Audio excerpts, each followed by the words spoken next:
Imagine a pior febre da sua vida. Uma doença que te consome, te deixa sem forças, acamado, paralisado, dependente. Agora, imagine que um visitante entra em seu quarto. Ele não traz remédios. Ele se inclina, olha nos seus olhos e, com uma autoridade que você nunca viu, ele fala diretamente com a sua febre, como se fosse uma pessoa. Ele a repreende. E no mesmo instante, a doença vai embora. Completamente. Você não apenas se sente melhor, você se levanta com uma força que não tinha antes e começa a servir a todos na casa. Isso soa como um milagre impossível? Pois é exatamente o que Jesus fez na casa de Simão Pedro, e é o que ele deseja fazer na sua casa, na sua vida, hoje. Paz e bem, queridos irmãos e irmãs em Cristo, que a graça de nosso Senhor Jesus Cristo, o amor que cura e restaura, e a comunhão do Espírito Santo estejam com todos vocês. Sejam bem-vindos a este momento de profunda reflexão sobre o poder transformador de Deus. A liturgia de hoje nos convida a testemunhar a ação de Jesus em nosso cotidiano. Ele não é um Deus distante, confinado a lugares sagrados. O Evangelho de hoje nos mostra Jesus saindo da sinagoga e entrando na casa de Simão, no espaço íntimo de uma família, para trazer cura e vida nova. Esta passagem é um ícone poderoso de como a fé opera, um encontro pessoal com Cristo que resulta em restauração e serviço imediato. Em paralelo, a carta de São Paulo aos Colossenses nos lembra que este poder do Evangelho não é um evento isolado. É uma força viva que está produzindo frutos e se desenvolvendo no mundo inteiro, assim como deseja frutificar em nós. A palavra de Deus não é letra morta, é semente de vida eterna, de fé, de amor e de esperança. Hoje, somos convidados a abrir a porta da nossa casa, do nosso coração, para este visitante divino. Quais são as febres que nos paralisam? O medo, a ansiedade, o ressentimento, a falta de propósito? Estamos dispostos a deixar que Jesus se incline sobre nós, nos toque e repreenda o mal que nos aflige? Coloquemo-nos na presença do Senhor, que vem ao nosso encontro. Façamos juntos o sinal da nossa fé. Em nome do Pai, do Filho e do Espírito Santo. Amém. Peçamos a intercessão de Nossa Senhora, saúde dos enfermos, que acolheu o Verbo divino em sua casa interior, o seu ventre puríssimo. Que ela nos ensine a acolher Jesus com a mesma fé e amor. Ave Maria, cheia de graça, o Senhor é convosco. Bendita sois vós entre as mulheres, e bendito é o fruto do vosso ventre, Jesus.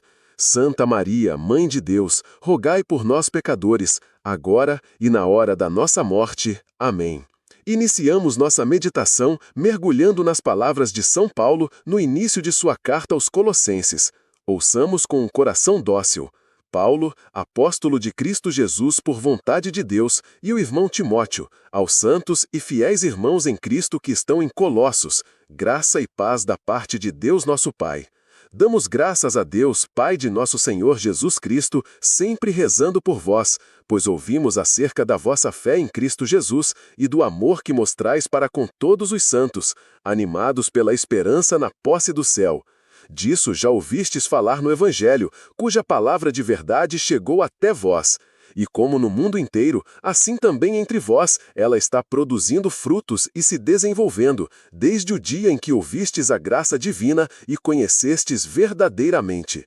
Palavra do Senhor. Graças a Deus. Que belo testemunho! São Paulo não conhecia pessoalmente a comunidade de Colossos, mas a fama da fé deles havia chegado até ele. E qual era a marca dessa comunidade? 3 virtudes teologais em ação: a fé em Cristo Jesus, o amor para com todos os santos e a esperança na posse do céu. Não era uma fé teórica, mas uma fé viva que se traduzia em atos concretos de amor e era sustentada por uma esperança inabalável. Paulo usa uma imagem poderosa. O Evangelho está produzindo frutos e se desenvolvendo. A palavra de Deus é como uma semente divina.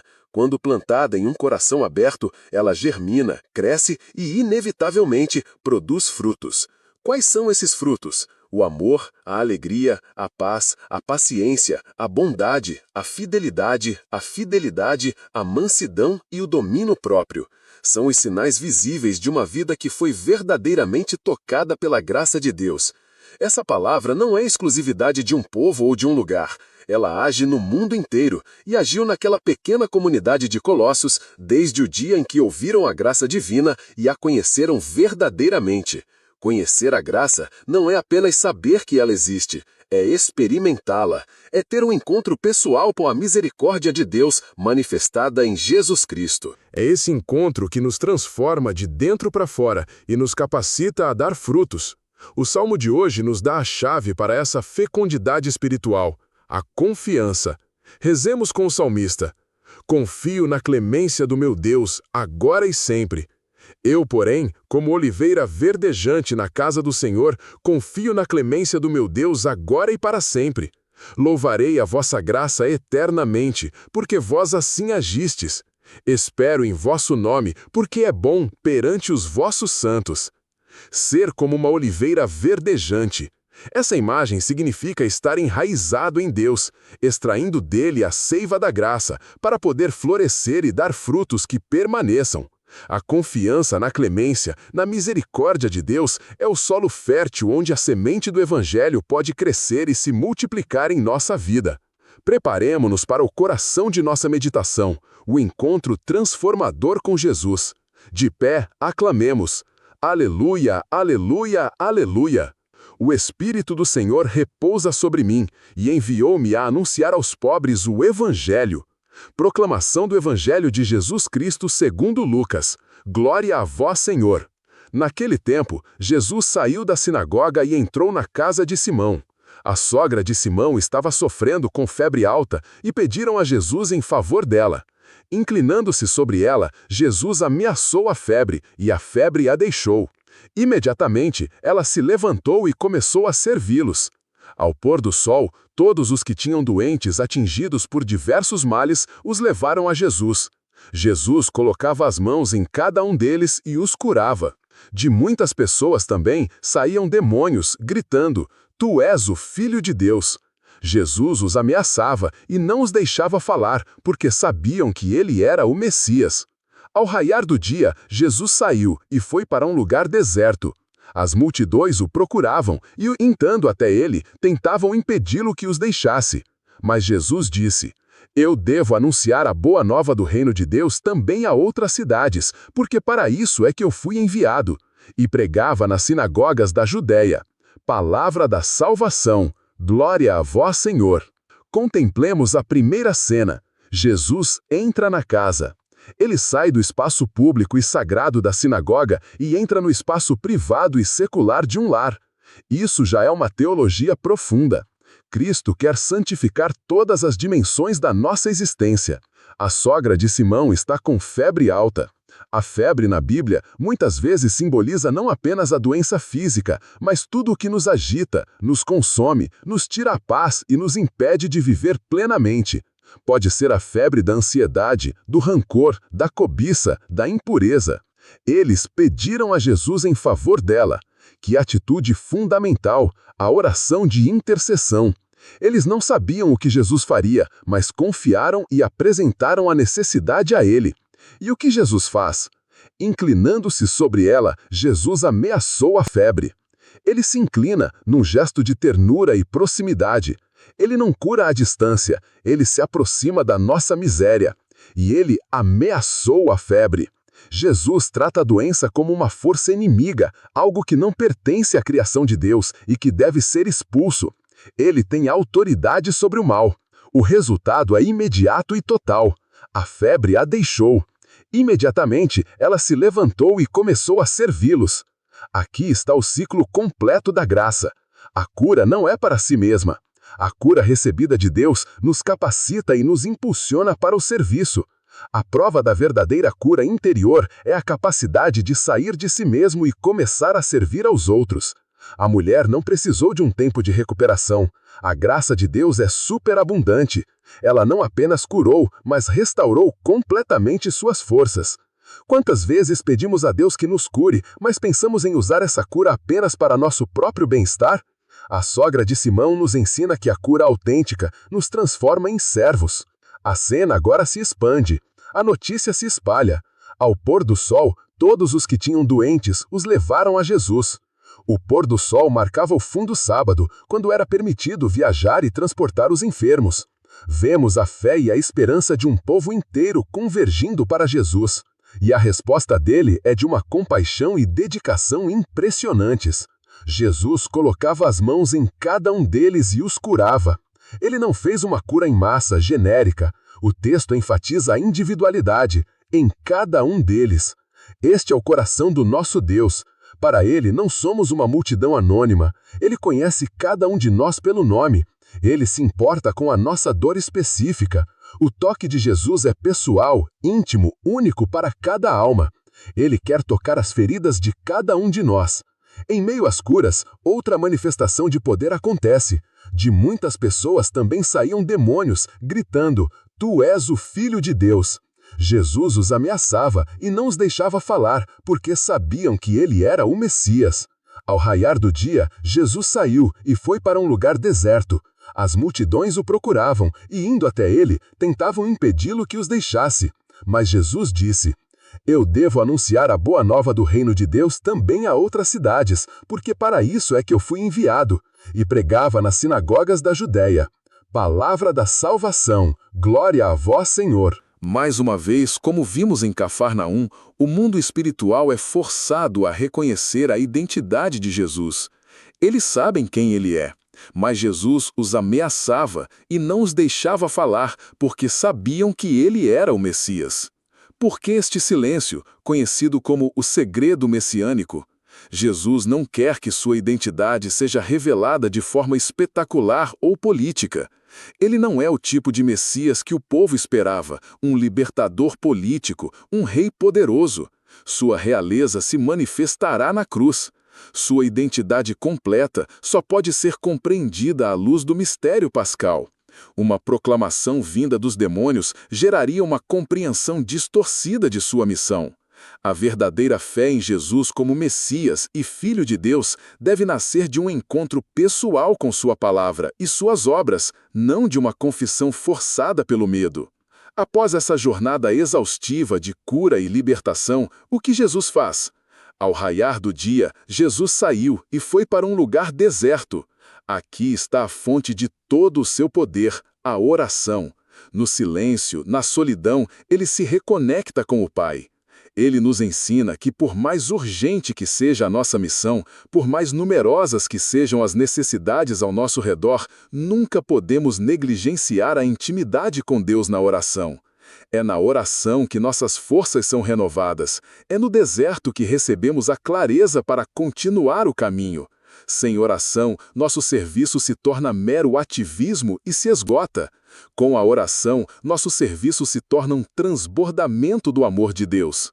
A cena final do Evangelho de hoje é crucial para entendermos o coração de Cristo e a nossa própria vocação.